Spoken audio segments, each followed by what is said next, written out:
Good evening, everybody. Welcome back to Barham Engines.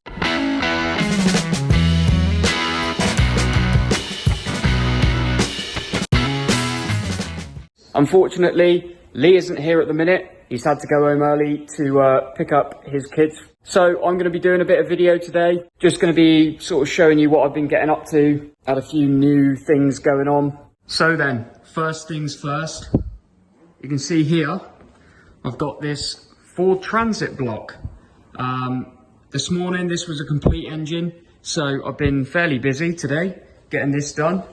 I would just like to apologise. I haven't got the proper microphones today, so it might be a bit echoey. My phone's got a different port adapter thing than what Lee's has got, so I haven't been able to use them. But hopefully this will be okay. So anyway, yep, got the Transit on the stand this morning, and these are a lovely, simple engine really, so I got it stripped down fairly quickly. So what have we found? First off, in here I've got all the bits, or some of the bits. Number 3. So, these are a little bit renowned for this. You can see there, it has cracked the piston almost in half. You can see it down the side of the piston as well there. So that isn't good. What we suspect is the cause of that, and what usually is the cause of that, is dodgy injectors, whether they're a bit leaky or not, I don't know. So that's the first thing. Second thing, the bores are, well, they're glazy, but then if the injectors have been dumping fuel in there, that is not a surprise at all. One thing that was difficult on this was getting the sprocket there, this sprocket off of the diesel pump. I had the puller there tightened right up, wouldn't budge at all, so I applied some heat and kept sort of tightening it up, and eventually it just sort of went pop and came off. And the reason for that is, on a lot of these modern diesel pumps, the sprockets are fitted on a taper, so they lock in really tight to that taper, and it takes a lot of force to break them off. It's a good idea, but then it does make strip down of an engine more difficult and time consuming, and it also increases the risk of snapping this fairly thin little sprocket. I've got a few bits in the wash. The crank looked all good. Timing chain was nice and tight, so I don't think it was in too bad of a condition other than that cracked piston. What else have I been doing? Well, actually, I've just been sorting out another Transit. This is one for I think a fairly local customer. So what I've had to do, we've bored and faced this block, I think we bored it. But obviously to wash it, and this is another thing with the diesel pumps, to wash it I've had to take this off, because obviously we don't want any water getting in there. You've got these 2 sprockets. That one, well, it's a gear I suppose. That one obviously goes on the diesel pump, and this one is driven by the crankshaft. So you've got timing marks on these. So you've got the 2 there, and then on the crankshaft you've got a singular one, like that one. And then obviously on this one you've got 2 on there and 1 there. So it's important to get that timed up, because that obviously does your injection timing. Down the bottom there they've got a separate section of the gear, and that's actually spring loaded. So what this spring loaded section does is, I guess, take up any sort of vibration or discrepancy between the 2 gears, I'm assuming. But the difficulty with these is that they are sort of, well, once you undo the bolt and take the sprocket off, they just go ping and they come apart. So the spring loaded part has to be put back in. So what I've done is I've got this piece of, I think it's 6mm bar. I just found a piece of bar that fit. If the camera will focus. No, you can't really see, but what I've done is I've ground the end of this into a sort of screwdriver blade shape, and I was able to sort of push the spring and at the same time feed this bar into the hole. Did the same on that one.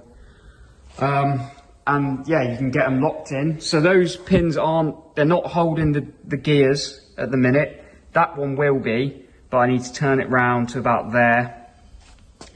So yeah, then they don't hold the gears as in a timing pin.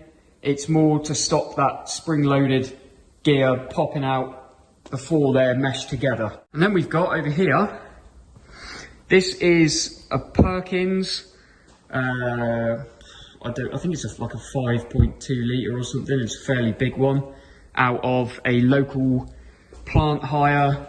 I think it's out of a dumper. So this is the one that's been sat down there for a while. Yesterday I had a bit of a reorganisation down here. Got this one up on this little bench on wheels, and then I've craned it and put it in the wash, give it a clean. And the reason I've done that is because we now have, I think, nearly all of the bits. So it's all in this box. So in here we've got a set of new pistons. Let's have a little look at those. So yeah, it comes with the rings fitted, which is a nice touch because I can imagine that big thick rings like that aren't going to be doing your thumbs any favours when you're trying to fit those. These are from Vapormatic. I think they're actually made by Vapormatic by the look of things. And yeah, lovely item. So they'll be going in. I think that, yeah, they're 0.5 oversize. So we've also got all the bearings, which oddly the big ends come in those smaller individually packaged boxes. Load of gaskets, got full bottom end set in there. And yeah, basically what this one had done when we got it, if I grab an old piston, ooh, there goes the circlips. So what it had done is it had picked up on the bores and it's knackered the bores, and obviously the pistons. So usually, or quite often, with these big Perkins, a little bit like this one, usually you'll have a sort of slide fit liner or sort of a push out liner, which that one does have, the one down there, but this one doesn't, so we're going to be boring this. So yeah, it's going to be a bit of a task manoeuvring it around the workshop. It's the only thing I don't like about these is that they're big and heavy and hard to sort of, you know, I'm not really sure how we're going to get it back to the home back there, but we'll find a way. So yeah, I'm excited to put this one together. I've not done a big agricultural engine before. We've got the head in the cylinder head room. Hopefully in the next week, we should be able to crack right on with that, get it bored and faced, give it one last clean. I suppose we'll give that a nice lick of black paint, get it looking fresh. And then, yeah, I can start putting everything together and get it out of here. Yeah, and then after that, we've got that one to do, which we're still waiting on the bits. They're on back order.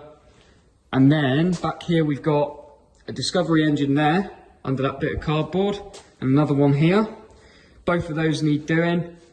I can't quite remember the extent that they need to be done. That one we've got to actually strip and then I think put the bottom end back together.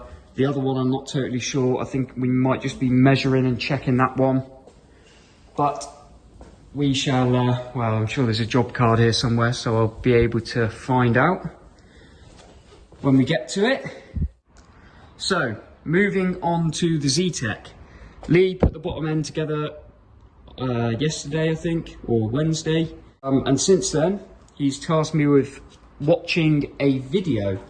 So, basically, the customer with the Zetec has got this really nice cast aluminium sump, which is an aftermarket thing to make the engine look a bit nicer.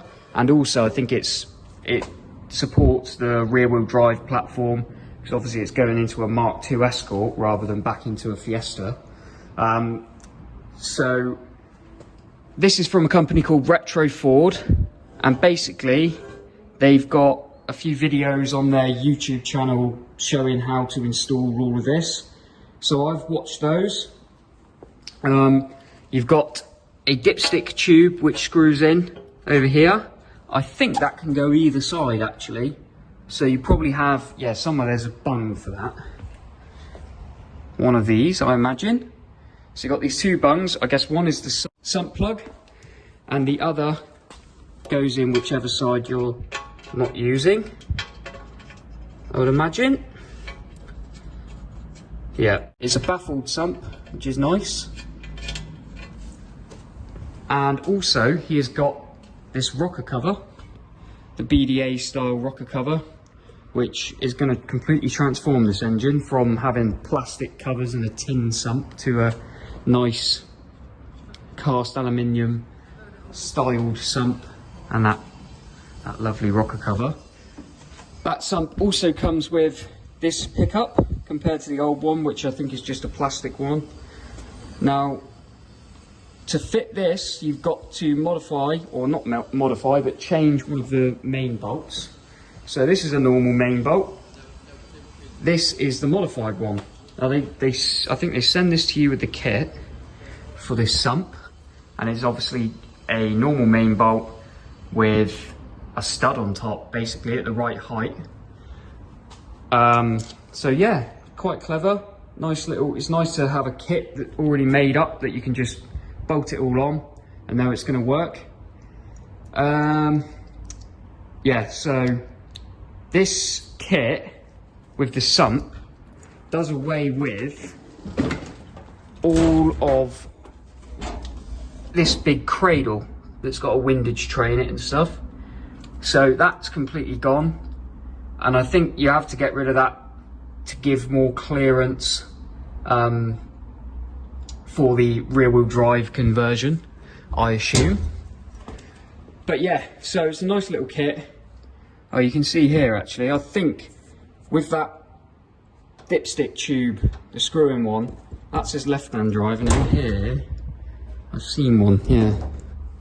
There's one with right-hand drive, so I guess you can put it in either side, and depending on whether your car's right-hand drive or left-hand drive, you can change it, and then they give you a bracket for each as well. So we're obviously going to be using the right-hand drive, I imagine. Still don't know what that means, which side it's got to go, but yeah. So it's a nice idea, nice little kit. But other than that, I think we've got everything we need for this one, and we can crack on. Well, he's a good ninny. Good old Isaac. Thank you very much, mate. I'm going to be explaining at the minute, as you may have guessed, I am at home. I'm just doing a little finish for this video, but I have been too down in the dumps today to even do a video for you guys. Fortunately, we've got Isaac, and I'm sure you will all agree that he's doing a great job. He's way better than he used to anyway with these videos, and in some respects, he's better than I am, but there we go. But yeah, I'm really down in the dumps, guys, today, but I'm going to be explaining in Monday's video why that is. So please stay tuned, look out for Monday's video. But in the meantime, enjoy the weekend. Thank you very much, Isaac, for that really helpful, informative video. Top work. And yeah, I'll see you guys on Monday. Thanks a lot. Take it easy, guys.